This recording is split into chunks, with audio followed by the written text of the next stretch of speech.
ආයිබෝවන්. අපි අද මේ වීඩියෝ එකකින් හදන්න යන්නේ රතු වල එහෙම නැත්නම් බීට්රූට් කිරට. එහෙනම් අපි බලමු කොහොමද රසට බීට්රූට් හින්දල හදන්නේ කියලා. මේ මම අද අරන් තියනවා බීට්රූට්. මම මේ වගේ ගෙඩිය පොතුවේ අයින් කරලා මේ වගේ පොඩියට කපාගෙන අරන් තියෙනවා. මේ අමුවෙන් තමයි තියෙන්නේ. මම කලින් තඹපුව නෙමෙයි. ඊළඟට මම මේකට එකතු කරනවා කහ, අමු තුන පහ, උළුහාල් සල්පයක්, අබ කුඩු, ඊළඟට ලුණු. ඊළඟට මේ වගේ පොඩි කුරුඳු පොතු කැබැල්ලක්, කරපිංචා, රම්පේ, පොඩියට කපා ගන්නපු සුදු ලුණු, අමු මිරිස්, ඊළඟට මේ වගේ ලොකු ලුණු පොඩි ගෙඩියක් මේ වගේ පොඩියට කපලා මේ ටික අපි එකතු කරගන්න. මේ වගේ මේ තුන පහ ටික අපි හොඳට අත ගා ගන්න ඕන.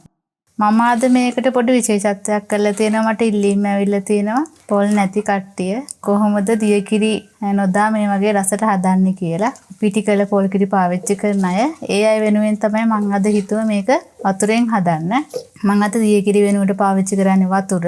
පොල් තියන අය ඉතින් මේකට දියකිරි පාවිච්චි කරන්න. එතකොට රසයේ වෙනසක් වෙන්නේ නැහැ. මේක තැම්බෙන්න අවශ්‍ය කරන වතුර ටික එකතු කරගමු. මේ වගේ අපේ අතේ තියෙන තුන පහ ටිකත් මේකටම හේදෙන්න. අපි දියකිරි වෙනුවට මේ වගේ වතුර ටිකක් මේක ඉතින් තැම්බෙන්න පොඩ්ඩක් වතුර ඕනේ. මේ වගේ වතුර ටිකක් එකතු කරගන්න. මම ඉතින් ඔන්න සුපුරුදු පරිදි දර ලිපේ තමයි උයන්නේ. අපි මේ විදියට මේක ලිපේ තියාගමු. ලිපේ තියලා මේක වහලා ටික වෙලාවක් තැම්බෙන්න දෙන්න ඕනේ. ඔන්න මම දැන් මේක ලිපේ තියලා පොඩි වෙලාවකට පස්සේ ඇරලා බලන්නයි යන්නේ. අපේ වතුර එක දැන් එහෙම උණු වෙලා තියෙන්නේ. මේ පොඩ්ඩක් තාම ගොඩ වෙලාවක් ගියේ නැහැ. මේ වෙලේ අපි පොඩ්ඩක් මේ වගේ එකපාරක් මේ වගේ පොඩ්ඩක් හැන්දේ කවලම් කරගමු. දැන් බලන්න බීට් වතුර එක හොඳ රතු පාටට තියෙනවා. ගොඩක් අය බීට් හදන්නේ කලින් තම්බල බීට් ගෙඩිය ඊට පස්සේ තමයි කිරි දාන්නේ. එතකොට අර බීට් තම්බන එකත් එක්ක මේ බීට් එකේ ගුණ රතු පාට වතුරින් අරන් ඇවිල්ලා අපි වීසි කරලා දානවා. එහෙම නෑ, මෙහෙම අමුවෙන්ම කපලා මේ වගේ හැදුවා. අපි තව වහලා තැම්බෙන්න දෙමු. ඔන්න මම තව විනාඩි දෙකකට විතර පස්සේ තමයි මේ අරෙන්නේ. තා පොඩ්ඩක් මේ වගේ ඇඳි ගන්න. ඔයගොල්ලන්ට පේන ඇති අපි දාපු අර බීලුණු කැබලි මේ වගේ රතු පාට වෙලා තියෙනවා. බීට්‍රූට් පොඩ්ඩක් තැම්බෙන්න වෙලා යන නිසා අපි ආපහු වහලා තියෙනවා.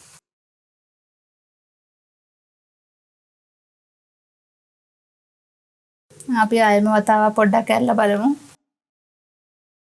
මේ මම දැන් ඇරියේ තා විනාඩි දෙකක් විතර ගියාට පස්සේ මේ වෙලේ පොඩ්ඩක් අපි දාපු වතුර ටික පොඩ්ඩක් ඉඳලා තියෙනවා. තා පොඩ්ඩක් තියෙනවා.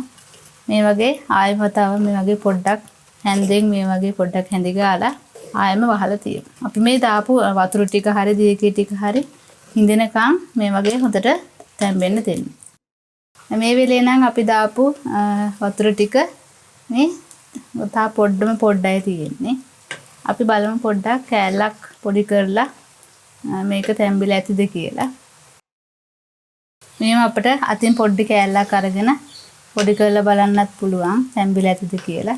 ඕගොල්ලන්ට කෑමයකට වගේ බඳිනව නම් හොඳට හින්දලා මේක හදාගන්න. එහෙම නැත්නම් පොඩ්ඩක් ග්‍රේවි එක තියෙන තිබ්බත් කමක් නැහැ.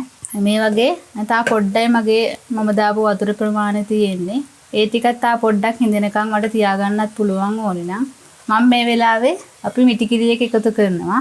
දැන් මේ වෙලාවේ පොල් නැති අය ඕගොල්ලන්ගේ පිටිකල පොල් කිරි එක අදිය කරලා එකතු කරා.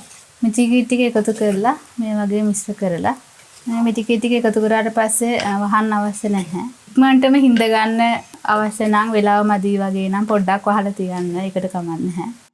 මේක ඇත්තට මෙහෙම හැදුවම හරිම රසයි. මේ වෙලාවේ බලන්න ලුණු ඇතිද කියලා. මෙහෙම හොඳට මේ කිරි ටික නටන්න දෙන්න. මම අද තෙල් පාවිච්චි කරේ මුකුත්ම නැහැ. මේ වගේ හොඳට මේ උකු ග්‍රේවි එකකුත් ඇවිල්ලා තියෙනවා. මම වතුරෙන් තමයි ලිපේ තිබ්බේ. ඒ කියන්නේ අපිට දියකිරි අවශ්‍යම නැහැ. මම මේ වෙලාවේ ලුණු බලනවා ඇතිද කියලා. මට නම් ලුණු ඇති. මේ වගේ මිටි කිරි එකතු කරාට පස්සේ සැරෙන් සැරේට මේ වගේ හැඳි ගන්න ඕනේ. මේ වෙලාවේදී අපිට ලිපෙන් බා ගන්නත් පුළුවන්. නැත්තම් හින්දනව නම් තව ටිකක් වෙලා තියෙන දෙන්නත් පුළුවන්. බත් මුලකට වගේ බඳිනව නම් තව ටිකක් අපි හිඳින්න දෙන්න ඕනේ. මම මේ වෙලාවේ ලිපෙන් බා ගන්නවා. තව හිඳින්න අවශ්‍යයි ඉන්නව නම් තව ටිකක් ලිපේ තියාගත්තට කමක් නැහැ. මේ විදිහට පොඩ්ඩක් ලිපින් බාගත්තට පස්සේ පොඩ්ඩක් මේ වගේ හැඳි ගන්න. එහෙනම් අපි ඉක්මනටම අලුත් වීඩියෝ එකකින් හමු වෙමු. සුබ දවසක්.